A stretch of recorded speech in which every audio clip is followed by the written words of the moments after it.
Welcome to another edition of the Inspired Stories podcast, where leaders share their experiences so we can learn from their successes and be inspired by how they've overcome adversity. My name is Anthony Codispoti, and today's guest is Greg Zabikow. Greg has a background in international business and finance, leading transformations at Cornerstone Building Brands and Evraz North America, and he led key treasury initiatives at Allstate Insurance. He also holds an MBA from DePaul University, along with credentials like financial modeling and valuation analyst from the Corporate Finance Institute. Greg also earned recognitions as a competent Toastmaster, reflecting his outstanding communication skills. Now, before we get into all that good stuff, today's episode is brought to you by my company, Add-Back Benefits Agency, where we offer very specific and unique employee benefits that are both great for your team and fiscally optimized for your bottom line. Imagine being able to give your employees free access to doctors, therapists, and prescription medications. And here's the fun part. The program actually puts more money into your employees' pockets and the company's too. One recent client was able to increase net profits by $900 per employee per year. The results vary for each company, and some organizations may not be eligible. To find out if your company qualifies, contact us today at addbackbenefits.com. All right, back to our guest today, Greg Zabikow. Thanks for making the time to share your story today. No, absolutely, Anthony. Thanks for inviting me in. So, Greg, you've had a fascinating career path from retail banking to treasury work at Allstate and Aon, and then moving into manufacturing with a steel company. I got to ask, is there a common thread amongst these different roles? Yeah, it's interesting. My dad has a quote that he always would share with me. It was, you don't know what you want to do till you find out what you don't want to do.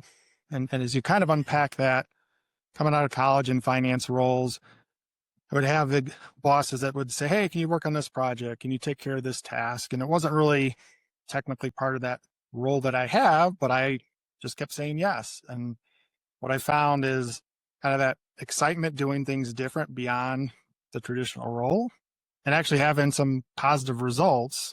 And so again, asking yes when these different opportunities, or saying yes when these different opportunities came up, really prepared me going forward. So it's helped to get you more well-rounded in not just finance, but sort of operational business experience so that you can take that forward into each of the new roles that you've had. Correct. I had an opportunity where the CFO I worked for asked me what I wanted to do. And that led to getting in my first operation situation, which when you start blending that financial experience with teamwork and in operations, it's really a powerful tool. Yeah, that is a great combination. Now, one of the roles that you had is when you were helping a struggling pipe manufacturing business. Can you walk around some of the specific strategies that you used to help in that situation? Absolutely. So when I came into that role, I was told three things. One, we couldn't make a certain size product. We didn't have a very good relationship with the union. And then our supervisory team was not as strong as they needed to be. Debunked all three of those. The first part, really looking at what was the issue with a particular size product. We make pipe and you thread the end of the pipe. So find out who our best threader operators were and really building some training and knowledge around that in a way that supported the collective bargaining agreement. Then with the union, there's a leadership structure. There's that collective bargaining agreement kind of gives you the rules of engagement, but they're just people, right? It's not management versus employees or union. And so connecting with those team members, whether it's on their breaks, at their machines, getting to know them and finding out what got them to the tick, because we had a lot of folks that were in that location for years. And so there definitely was pride of ownership, and they really wanted to bring that out. So by building those relationships, we had success. And then the third part, I equate business to sports. So you've got either the scoreboard or the time clock, and you know every day whether you're winning or losing when you watch a professional sporting event. That's why I needed to provide the supervisors. We had some metrics, showing those metrics real time and on a daily basis. Friendly competition is a good thing. And it's amazing when you set an expectation of what you're trying to deliver and communicate that in a very positive way, how things turn around. So that was kind of the recipe for success there. So that last one, the financial metrics, okay, that sounds like a finance guy to me. Like that one I get. So the first two, you came in and they told you, hey, we're incapable of making this certain size product. Where did this come from? You sort of coming in as the new guy, not knowing anything about the pipe industry, having the audacity to question that, right? Because clearly there are people who are much more skilled in manufacturing pipe and knowing what their capabilities are internally than you are. So what even gave you the idea to turn that one upside down and say, well, let's take a look at this? So my very first site management meeting, you're talking through, I had 3 metrics: first pass yield, productivity, and availability, which was what I was going to be measured against. And in a 24/7 operation, it's really not 24/7. You have a down period. And for this particular line, it was Thursday from 10 a.m. to 6 p.m. And I went in that meeting and I said, okay, so during this down period, we're actually going to do maintenance. And you would have thought I, killed the sacred cow in that moment, because they're like, we run through down days. It's like, well, that's why we have productivity problems. And so, again, to your point of, I'm not the mechanical expert, but I'll use that sports analogy again. You can't run 3 hours a day and you can't wake up and run the Denver Marathon tomorrow, right? And so to take equipment and let it, quote, rest, right? Clean it, oil it, inspect it, allowed you to control the downtime. And so out of the 52 weeks, we probably had 48 of those weeks where we actually had down days. And now you had maintenance PMs, operator PMs, back to that pride of ownership, because the team members that were operating those spaces really wanted to make sure their equipment was cleaned and cared for. And so rather than breaking down Saturday at 2:00 in the morning when you have limited staff, you're able to inspect that product machine today. And next Thursday, because you inspected it and said, hey, that motor could be failing, you pre-planned that repair. And so again, the availability of the equipment went through the roof. And so, just the ability of being curious or asking the question of, help me understand, was really what helped guide me through that. And so and that was really interesting what you talked about there in terms of changing the schedule up as it pertained to equipment maintenance. But one of the specific questions you asked is, why can't we make this in a different size? Why can't we? And that's the beauty of not being that expert, as you alluded to, because we had team members both on the management side and in the union side, been there 25, 30 years, knew the equipment inside and out. Heck, some of them actually installed the equipment, but being able to pause and look at that, quote, problem differently, we were able to identify opportunities, which was, hey, we're not taking care of the equipment. No wonder it's breaking. Mm-hmm. And then that sort of second point that you talked about, kind of the union relationship. I don't have a lot of experience working with unions. What function in the company is typically spearheading that relationship? Is it HR? Does it come from somewhere else? I think it varies. In the structure that we had, it was definitely the site management team, but also the company's wide management team, because that union structure existed kind of throughout our company. So that's where that overall HR relationship would be. But again, my approach is everything you do is through and with people. We're in this together. We're spending so much time in our space. Why have adversity? Again, just bringing that team approach. We're either going to win together or lose together. So we have a vested interest, even though we may be trying to approach it slightly different. We're trying to feed our family, continue to have the business operating, and then create a product for our customers. You keep using the sports analogies. Were you involved in athletics earlier in your life? Yeah, obviously as a kid, the different activities that you participated in, but had an opportunity to swim in college. And that really became the crux of how I looked at things, because you take swimming and by itself, it's individual. But when you get to that collegiate level, your ability to win championship is based on all 22 happen to be guys on the team, and we trained with the gals as well. But that's how you would win, all 22 people having success in their events. And it really gave me a sense of how to approach winning together, having a a goal at the end of the year, which were these championships, and it really shaped what we did there. So. And so I'm not familiar with competitive swimming at any level, Sure. in particular college level. How is it that it becomes a team sport? Is each person sort of where they place adding some points to a team total? That's correct. So the conference championship's typically a 3-day event.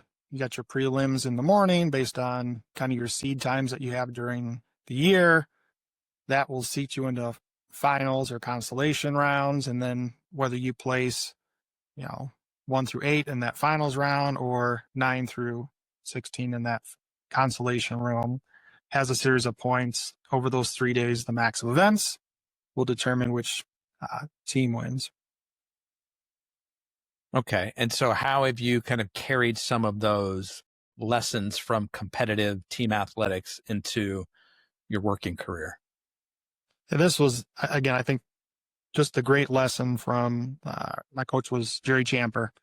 And, they would draw on the blackboard where we put our workout on what looked like a trophy. And so that was always the goal. And so as you start your season, kind of the end of August, championship the middle of February, it is so easy to say, oh, we've got a dual meet against this particular school. We should beat them. That was never the goal. We would have sometimes a very hard workout on a Wednesday, have a meet on a Thursday and lose to a team that we shouldn't lose. Also during the Christmas break, teams typically, we were in the north because we're in Illinois, would head down to Arizona or Florida to really have very intensive training, kind of what we called them two-a-days. So you'd really add your mileage and distance during that period. Some schools would actually have a short rest and do an imitation. They'll meet and they would get some really good times, but we swam through that because the goal was the championship. And so I really looked at that in business. If you're saying where you're going, you're not trying to hit a monthly result or a quarterly result. Where's the company going? So that alignment to that particular goal, I think not only carries over from sports, but carries over into business as well. So I'm a little confused. The example that you used about hard workout on a Wednesday and losing to a competitor you shouldn't have lost to on a Thursday, was that a good thing that you did? Was that a bad thing that you did? How do you view that? View that as good because it wasn't getting, let's say, monthly result in business. We need to hit a number. Same thing. You don't get trophies for dual meet records. You get trophies for winning the championship at the end of the year. So it was keeping yourself consistent on what that real goal was, not kind of the, as I said, gold stickers along the way.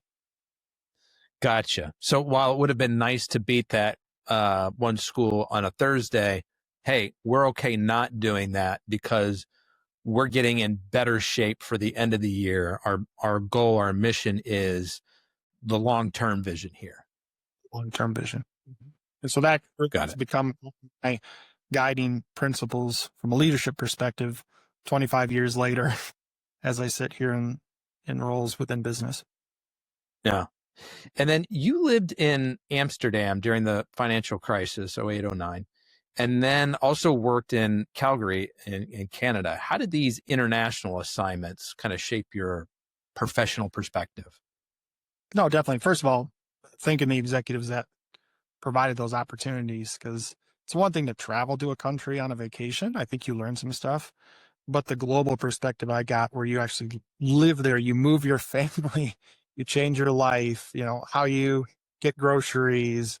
In Amsterdam, actually took a bicycle to the train station to get, so you're actually living in and adapting to the culture of those situations. And in both scenarios, right, I had projects I was responsible for, and change is hard when you're dealing with your colleagues that you have every day in your office. Now you go to another country and you're trying to create some level of change. You're the foreigner.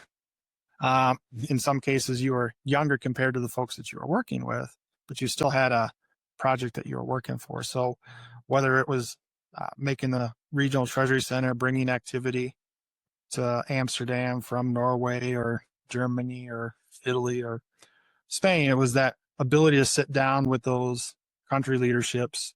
And my biggest takeaway was around the diplomacy from that, because again, those folks had to run and operate a business while I was still trying to come alongside and make some changes.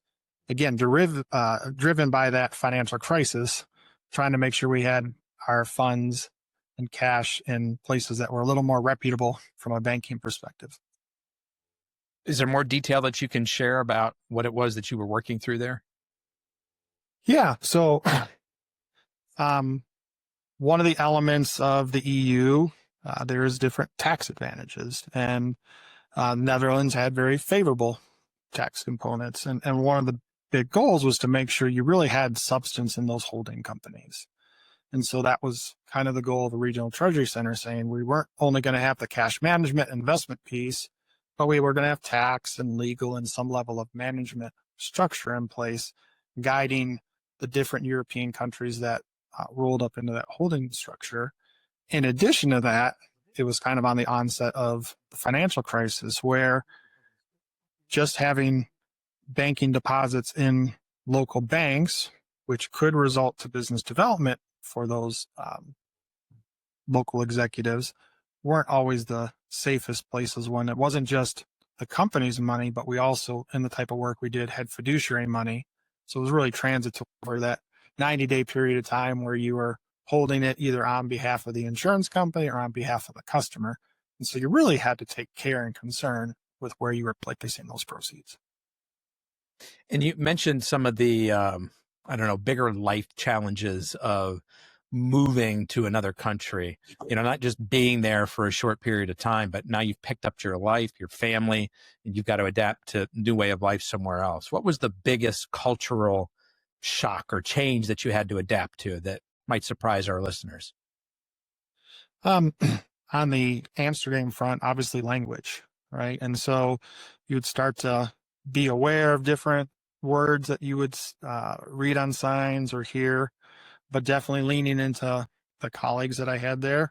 The Netherlands is a place where people are multilingual, and so I could bring in phone bills that I would get or other documents and get it translated for me. And so you had to really humble yourself in that process, because you didn't know a lot of different things. But that was actually what made it fun, kind of that naivety of what this looks like. But really move in, and we had an 18-month-old at the time. So you're moving your little one and your wife and everything out to a country, trying to find a place to live that you can afford in that situation. Because we wanted to live in the city center area, because we're never going to do this again. But really leaning into that experience. And my biggest takeaway was, don't go into that space as an American, right? You need to go in as a visitor and really honor whatever cultural activities are there, and not bring attention to yourself that is unnecessary or doesn't represent the environment very well. Craig, multiple times in our conversation already, you've talked about the importance of people working together, processes. I think it's always easier for people to wrap their heads around what that really means when we can focus on a specific story. Is there a story about a time where you refined a process significantly that helped both improve results and employee morale? Yeah, so you had brought up the Calgary example. And so when we looked at where we were having our defect scenario, it was with our threading machines. The data supported that. But it's like, how do you solve not just that part of the process, the entire production line? And here was an example using lean methodology. We brought in our different colleagues that have that expertise, some management folks, union team members, and had kind of a 3-day workshop of putting on the wall all the different steps in the production line, allowing space for people to feel heard about what they like or don't like about the current process. So not pointing fingers, but we didn't edit the conversations, kept them super raw, because I think when people are able to express themselves, now you're at a place where we can start problem solving together. And while we were walking through that particular set of data and scenarios with issues attached to each kind of production process in line, you really came along together because you were saying, here's what we're seeing as the problem. Here's what we're trying to do. And then it's amazing when, they're the team members that go back to the production line. It's not me running the machine, right? For various reasons. I was not in the union and had no idea how to operate it, but they would take their suggestions or findings and put them into practice. And so fast forward, you now have the results of less downtime, less rework, producing the product on time for the customers that you're looking for. And so it goes back to that sense of ownership. Don't tell people the answer, and you may or may not know the answer, but the telling effect is hard. It's really saying, here's what we came to decide together. Now, how do we go about doing our different pieces? And so it goes back to that team component I have, like, took all 22 of us to win championships. It takes the whole, union staff and management staff to have a successful production line. So to not sit in silo, like, you've got the answers. So I've been a part of similar types of conversations in my own businesses. Okay, we've got an issue. There's a bottleneck here. Something's not working. We're making errors. Let's all sit down together and figure it out. And then, okay, everybody gets to air their ideas, their concerns, and we come up with a plan. And then sometimes, as much as we're all on board with the plan, leaving that meeting, there's some drop off. People revert back to old ways. Have you experienced that yourself? And how do you combat against it? Yeah. What we kind of that lean methodology process does list out those takeaways. And so, the big message I learned from that whole process is have a task with a name and a date. Right. And so now you've put a place where, Anthony, you're responsible for X, I'm responsible for Y. We're regularly getting together or recapping the status of that. And when you communicate in an open way about status on a project, it really keeps the group consistent because, hey, that Friday report is going out. We are talking about where we're at. We've committed to some series of actions by a particular date. Doesn't mean the date can't move, but I find having a date gives you more likely that the sense of urgency to work on that task because we're all busy, but are we busy on the right things? I like that. A task, a name, a date. Then you've got accountability. Got accountability, yeah. Right. And it's not to beat people over the head with that accountability, but just you need somebody to own a task. I agreed to do that. Yeah. Do you consider yourself an introvert or an extrovert, Greg? I am an introvert through and through. Very much so. How do you manage and balance your energy when your role seems to me like there's so much external interaction, right? You're bringing different parties together. You're constantly interacting with people because you win with people. How do you handle that as an introvert? Well, it's definitely flexing into the extroversion. My brothers have that through and through, so I grew up with seeing that piece. But as you alluded to, the roles I've started to be in are requiring that. It became very relevant to me last year. When you're earlier in your career, you would go to events and there's other leaders there, so you're really a guest. And now I've started to realize, I'm not a guest, I'm a host. And so the importance of interacting with the different team members, customers, their family members, whoever you need to be there for them. And so I had an event, as a matter of fact, last night, after I came home from it, went for a run. So I do need some sort of recharging, whether it's, running or riding, reading my bike or reading a book, just time alone to recoup and get that back. I can't run at that level all time, but I can flex for periods of time. So you're going into a zone of discomfort for you. And then after that period of time, you've got to sort of sink back into some solitude to recharge your batteries. Very much so. Yeah. And we talked earlier about, we were asking the question about, what was it? The pipe. Like, Yes. where does the audacity for, Greg, who's never manufactured pipe in his life, to come in and question that we can't make this particular, size product? And you're like, I just ask questions. And sometimes, using your words here, dumb questions. How was that ability to ask dumb questions really help to influence the arc of your career? Yeah, there's definitely a couple examples that have helped me through that. I remember growing up, Dad had a car phone in the car, and now we have a supercomputer in our pocket. And so it's interesting where we're quick to make changes in our personal lives and then sometimes leave practices in work that are maybe right at the time they were put in place, but maybe now they're outdated. And so really it's that sense of curiosity of help me understand, why do we do this? I'm not saying I've got an answer. It just, I've got a question here. And so that curiosity or naivety or perceived naivety allows entering into, let's figure this out together. Because I lean into time, emotional energy, and money or capital being your scarce resources. And so we've got to be good about that. Hey, we make this report. It takes 4 hours a day every week. Okay, who looks at that report? What decision are we making from it? Because if I can reallocate a team member to 4 hours of something else, hey, let's do that. That's a much better, more proactive use. My guess is that you're allowing space for that team member to feel a little more engaged on doing a different task. And so, that's kind of one piece. The other is I have a lens of product or industry agnostic. That gets me in trouble in certain interviews or job search process, having been now in my 8th industry. But it goes back to everything you do is through and with people.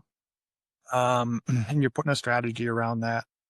The widget or the product happens to be an output, but how you interact with people, how you look at the customer, how you use technology, the widget in my mind doesn't matter, which allows me to say, hey, in this other industry, we did it this way. Why do we do it here? And so it's that naivety that allows a curious question. And I wonder, maybe this is an area where you can offer me a little bit of personal coaching, Greg, because I'm also a very curious person. I like to ask a lot of questions. And sometimes I find that the person I'm asking the questions to is really happy that I'm inquiring and digging deep, and like it helps them feel engaged and I care in what they're doing. And other times I think my questioning comes across as finger pointing or like abrasive or like I'm prying. And so I wonder how you sort of lay the foundation so that people aren't, on guard. They're sort of putting their guard down and they want to participate in that process with you. Years ago, you'd come in to a boss's office and present what you thought was the greatest idea since sliced bread, and they were not happy about that. What I found is if this series of questions or idea doesn't create that reaction of discomfort, it's not change, right? And when you go, the realities are death, taxes, and change. That's the only variables in life. And so at least planting that seed. You may not go into that problem solving conversation because this is maybe the first time you've presented that topic with the individual. So they are going to be guarded. Like, what are you talking about? I have this, it's an order, it's good, it makes sense. That's fine. We'll come back to it. And it's that coming back to it. It's the maybe don't go full press the first time.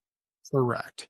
It's about planting that seed for a future conversation. And hopefully, ideally, there's some initial credibility with that individual. If you don't have that to start, it's probably building that first.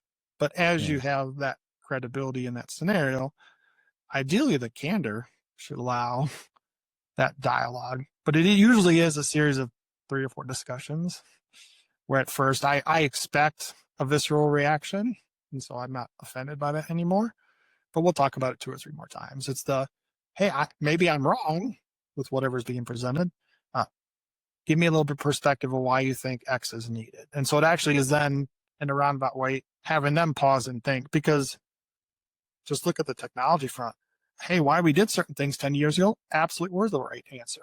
Now you have Amazon tracking to your home on the day you ordered something. So there's just different expectations with that, not only the technology, but definitely on the generational front that I think requires you to have those types of questions.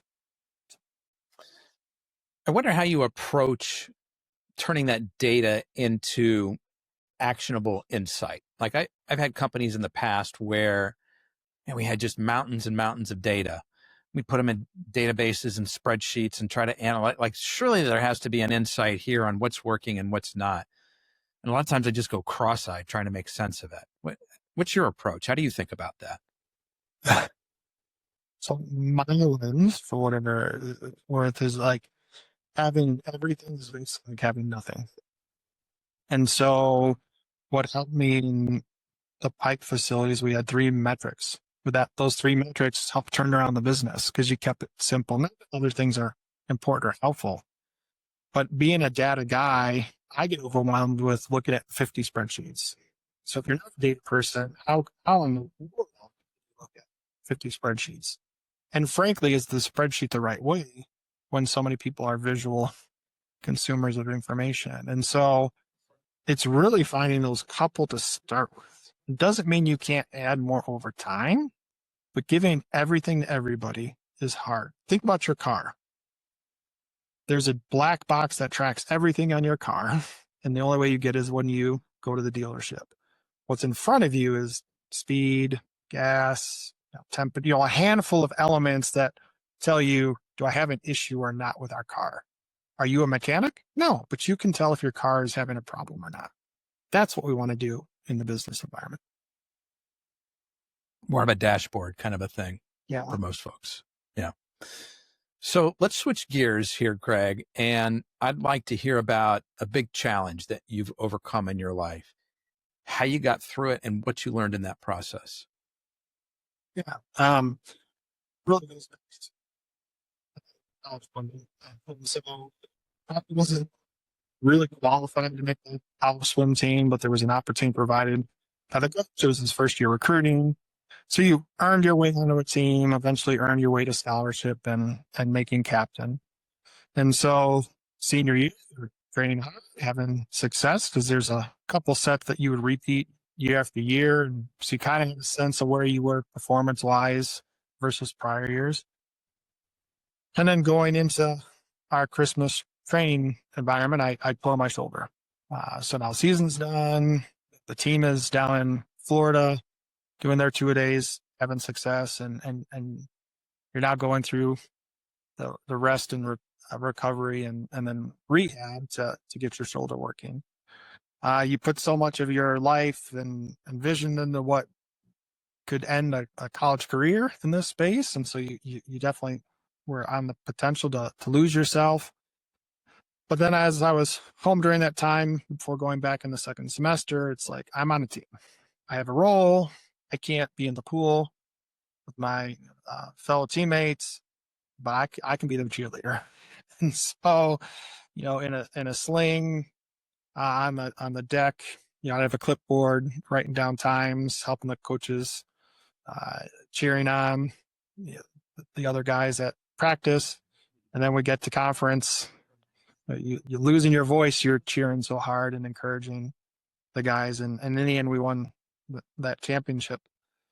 And in reflecting on that, you realize things will happen. That chapter will close, and then you have a new chapter. And to go back and say that entire experience has guided my leadership philosophy for 25 years, where at the time a 22-year-old feels like he lost everything, realized it was just the beginning. So, yeah, going through challenges like that. Yeah, and I want to spend just a few more minutes on this because you talk about it like, oh yeah, that must have been hard, right? You hurt your shoulder, competitive swimming, and you had to be in a sling and rehab, Okay. What's next? But I mean, to really sort of dive into the emotional aspect of what that must have meant to you at the time. And I'm going to put words in your mouth and you tell me if I'm on the right track or not, because I've talked with a lot of athletes, been through some of my own stuff.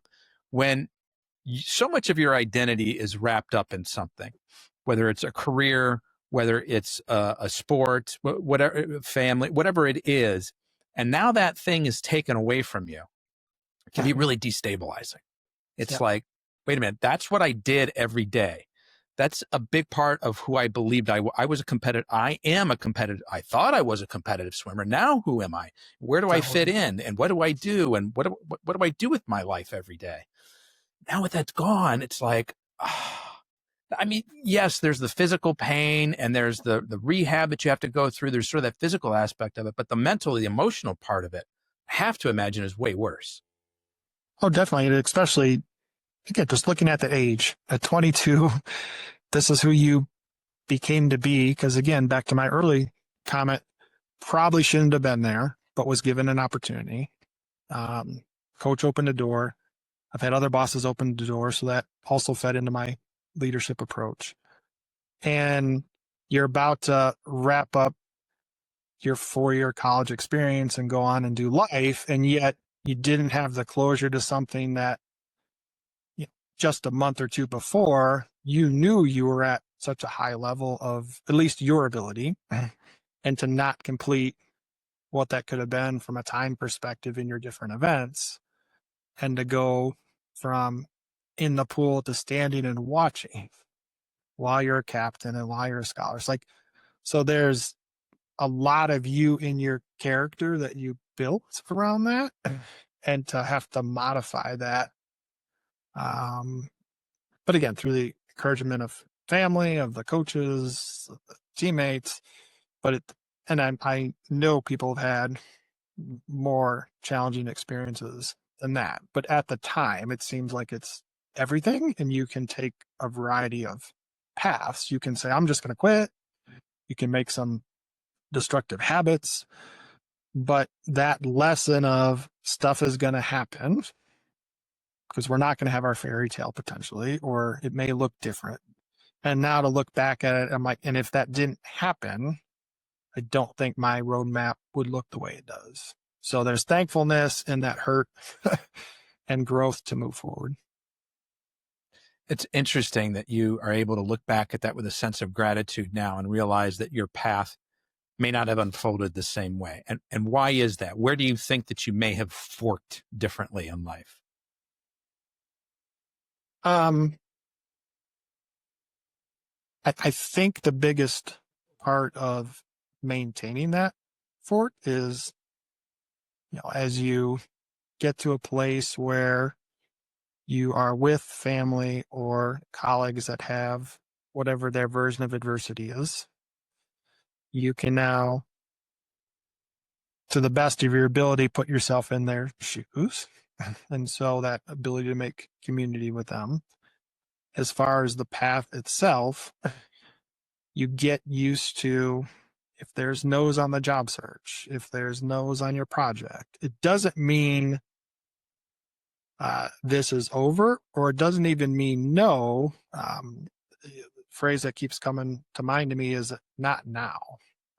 And so that not now is if you're feeling compelled to go down that particular path or better yourself in that scenario, when's the right situation for that? So I think it just encourages you to be reflective, to get really clear on what you're good at, and knowing that sometimes it looks different. It's not bad, it just looks different.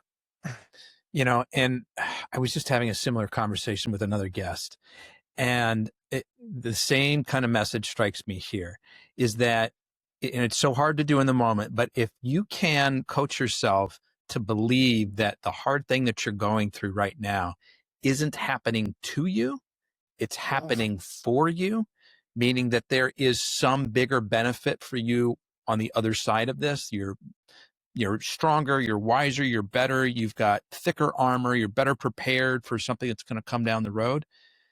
And sometimes it gives you that little bit of light that you need in that moment. Correct.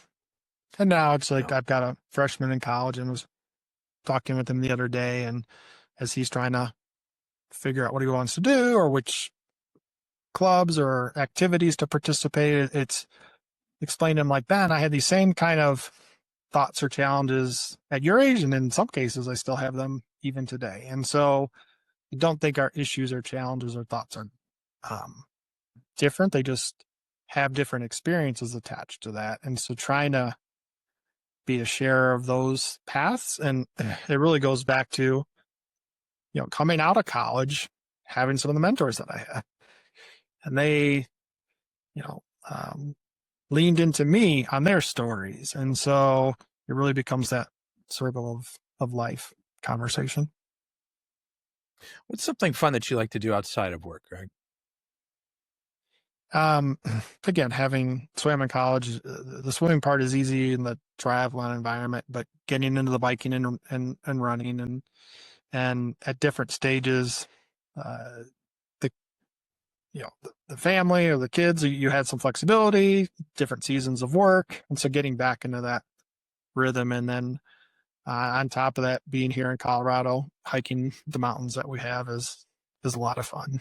So just being outdoors. Now, I've just got one more question for you today, Greg. But before I ask it, I want to do a few things. First of all, anybody looking to get in touch with Greg, check him out on LinkedIn. Greg Zabikow, spelled Zabikow, and we'll include a link to that in the show notes for folks.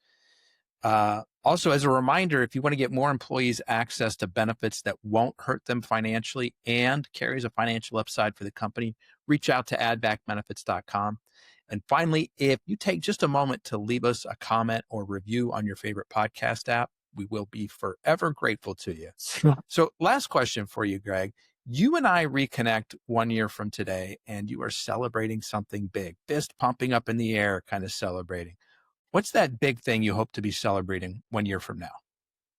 Yeah, on the work front, as I mentioned, got our ERP going live next weekend. And so just having a technology platform that we can build off of, and more of the team members knowledgeable than we were historically.